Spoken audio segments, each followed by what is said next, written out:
We start with what might be the most controversial commander on this list. CC-1010 was, by the time of Order 66, one of the most decorated clones in the Republic. His position as leader of the Coruscant Guard meant that unlike the rest of the commanders on this list, his loyalty was skewed much more towards the Chancellor than the Republic. The reason Fox is among the greatest commanders is that he rarely failed, and unlike the other Coruscant Guard commanders, Fire, Thorn and Stone, his portfolio of operations is much greater. Some of these include capturing Zero the Hutt, the hunting of fugitives, notably Ahsoka Tano and ARC Trooper 5s, as well as securing the Jedi Temple post-Order 66, and hunting down Jedi that escaped on Coruscant. These may not align with the achievements of other commanders, but remember, Fox reported directly to the Chancellor, and so in the eyes of the future Emperor, the actions of this commander almost single-handedly secured Palpatine's plans. The sad irony is that Fox's devotion to the Republic ultimately doomed it. CC-1010 would meet his end at the hands of Darth Vader, when Fox mistook him for a Jedi and had his men open fire. Fox was undeniably a talented administrator and effective overall commander of the Coruscant Guard, but his personality clashes with other clones such as Rex, and his willingness to follow every order unconditionally made his men respect him rather than love him.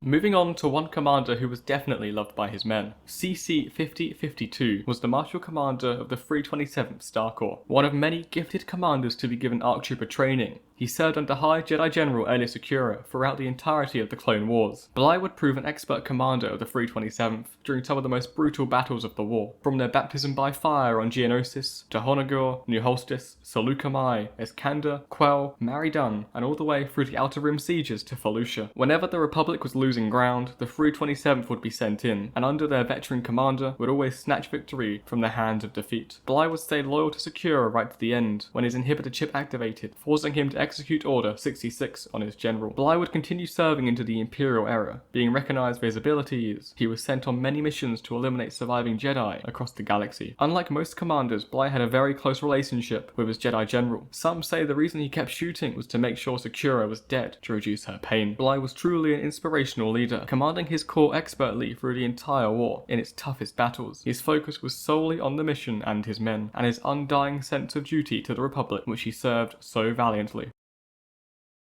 CC-1004, otherwise known as Commander Gree, was similar to Bly in terms of receiving ARC training, however their personalities and command styles differed due to their deployments. While Bly's 327th was sent to the harshest battlefields, Gree's 41st Elite Corps was sent to the most extreme and unique planets that the war was fought on. His name comes from the name of a tentacled alien species. This interest in obscure and exotic species would assist him greatly through the Clone Wars, allowing him to greater understand the worlds he and his men were sent to. When Gree took command of the 41st at the outbreak of war, his general became Jedi General Luminara Unduli. Gree would greatly assist Unduli on all of their joint missions throughout the war. Although Gree missed the first battle of Geonosis in 22 BBY, the 41st soon saw action in the arresting and escort of Nute Gunray, although the Viceroy would escape Gree's custody, as well as the second battle of Geonosis, where Gree's corps was heavily engaged in fighting throughout the campaign, and most infamously, the Battle of Kashyyyk. Kashyyyk would become the 41st's greatest and darkest battle. The Separatists would launch one last-ditch effort to capture hyperspace lanes, and so the Republic sent in the 41st Elite Corps to assist the Wookiees. Unfortunately for Gree, Grandmaster Yoda would arrive on Kashyyyk to assist him. During the apex of the battle, Gree's inhibitor chip would activate, causing him to execute Order 66. But before he could raise his blaster, Yoda struck him down. But this was not the last time Gree was seen. On Thrawn's flagship, the Chimera, Gree's helmet can be seen in Thrawn's art collection. Even the tactical genius of Thrawn was an admirer of the elite clone commander, and his interest in alien species is echoed by many of Thrawn's tactics, and ironically, his defeat. Gree was one of the GAR's greatest commanders, leading the 41st through the most extreme environments and challenging conflicts. He may not have had the popularity of Bly, nor the ruthlessness of Fox, but he was the dependable commander, ready to give it all for the Republic and never suffering a major tactical defeat. He would go down as a unique, reliable and steady commander, traits all too rare in the clone army.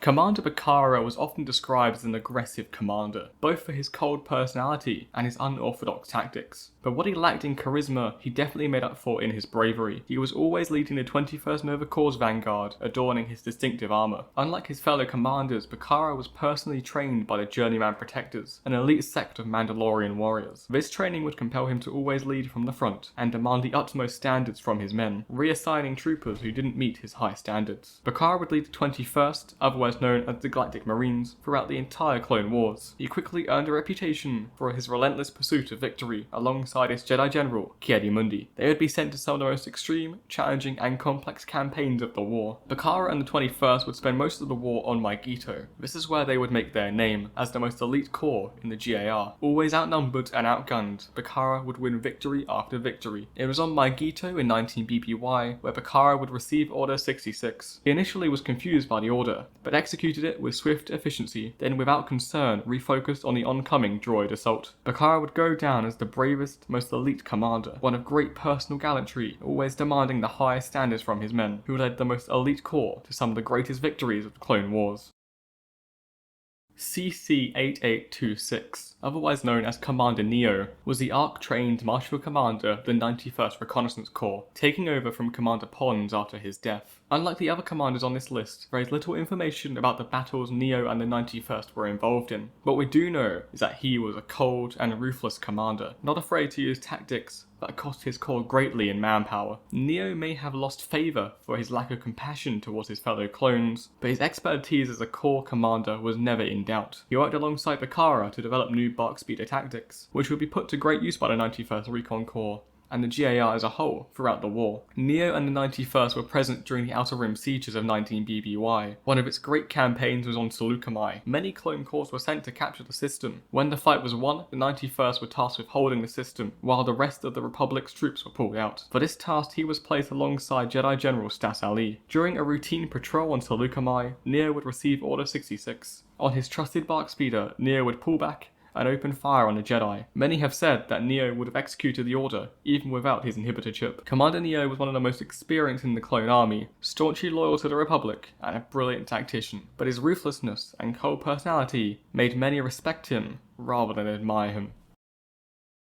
Moving from one of the least known commanders to perhaps the most legendary, CC-2224, also known as Commander Cody, was the Marshal Commander of the 7th Sky Corps alongside his Jedi General, Obi-Wan Kenobi. The duo would fight alongside from 22 to 19 BBY at countless battles. As with most of the commanders on this list, Cody would receive ARC training, becoming one of the program's most exceptional graduates. Cody would miss the first battle of Geonosis, but that did not matter, for he would go on to command his corps in the most important battles of the war. There are too many to mention, but here are the big ones: Tibrin, Hisson, Christophsis, Tef, Ryloth, Felucia, the Second Battle of Geonosis, Seleucami, Camino, Umbara, Kiros, Florum, Anaxis, and finally Utapau. Out of all the commanders on this list, Cody was perhaps the most compassionate, always taking the time to see to the needs of his men, and was known to be widely liked by other senior officers of the clone army. Captain, later Commander Rex, was a particularly close friend, and fought alongside Cody right throughout the war. Cody's relationship with Kenobi was one of the best Marshal Commander Jedi relationships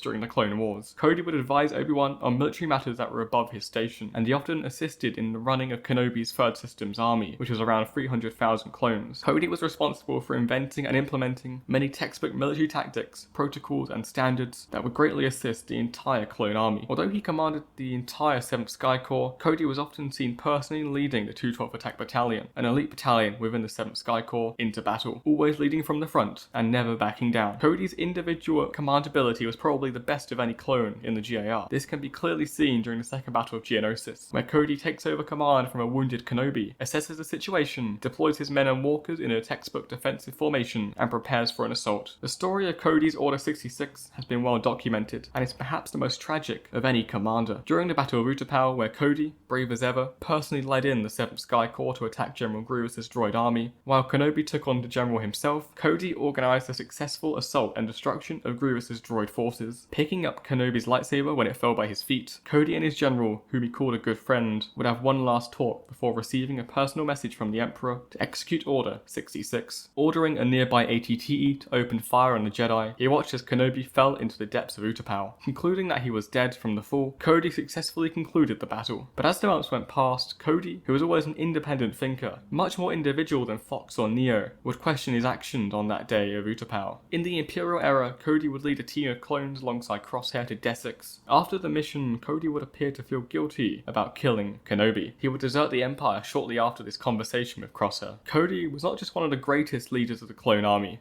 but one of the best in the galaxy. As brave as the Jedi he served alongside, compassionate towards his men, yet with a sharp tactical mind. Cody and his corps would forge a legend that never truly faded in the galaxy, a mark of ultimate loyalty to the Republic, of a true leader, and the embodiment of what the original ARC training program was meant to achieve, taking a clone, identical to millions of others, and forging an independent and natural leader, who brought the Republic more victories than any other. CC-2224, Marshal Commander Cody, the second in command to General Kenobi himself, would prove the Grand Army of the Republic's greatest commander. I know I said this list was in no particular order, but if I had to pick the greatest, it would be Cody. Thank you very much for watching, and until we cross paths again, I'll see you around.